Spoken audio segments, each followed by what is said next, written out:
Assalamualaikum warahmatullahi wabarakatuh. Saya Ricanti Amalia dengan NPM 19237832. Di sini saya akan memaparkan yaitu membandingkan hasil diskusi dari kelompok 3 dengan jurnal atau hasil sumber belajar yang saya dapatkan. Kelompok lain yang saya kaji adalah presentasi dari kelompok 3, di mana kelompok 3 memaparkan tentang aspek kemampuan dalam aplikasi. Nah, pembanding yang saya pilih untuk linknya sudah saya masukkan, yaitu saya mengambil dari publikasi Ask Ifas oleh Margaret dengan judul What is Understanding by Design atau UBD.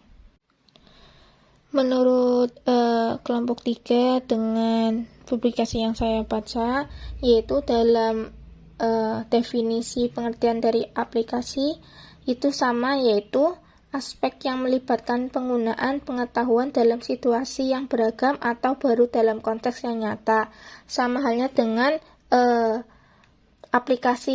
pengertian aplikasi yang saya baca. Kemudian hal yang berbeda adalah pada kelompok 3 itu kemampuan aplikasi itu dalam penilaiannya itu harus memuat 5 kriteria. Yang pertama kemampuan efektif, efisien, fasih, adaptif, dan anggun. Sedangkan yang saya baca itu terdiri dari 4 kriteria. Yang pertama adalah pengalaman konkret, kedua pengamatan reflektif, kemudian konseptualisasi abstrak, dan yang keempat atau terakhir adalah eksperimen aktif.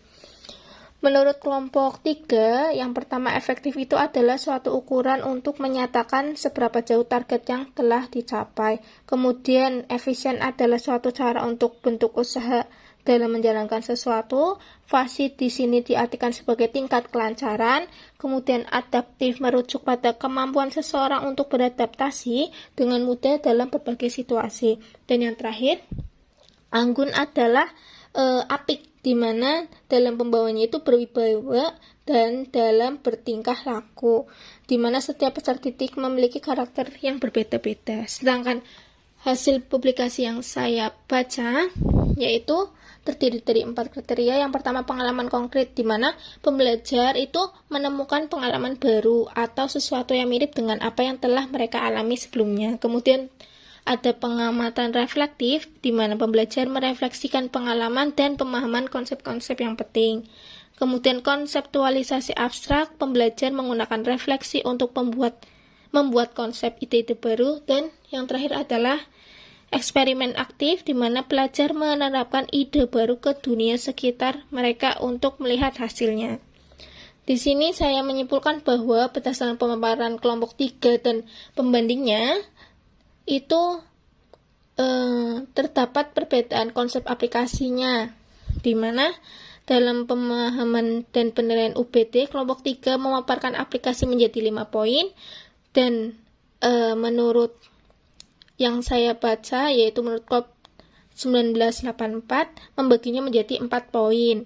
Untuk 5 poin menurut kelompok 3 yaitu terdiri dari efektif, efisien, fasih, adaptif, dan anggun. Sedangkan yang saya baca dari 4 poin yaitu pengalaman konkret, pengamatan reflektif, konseptual abstrak, dan eksperimen aktif.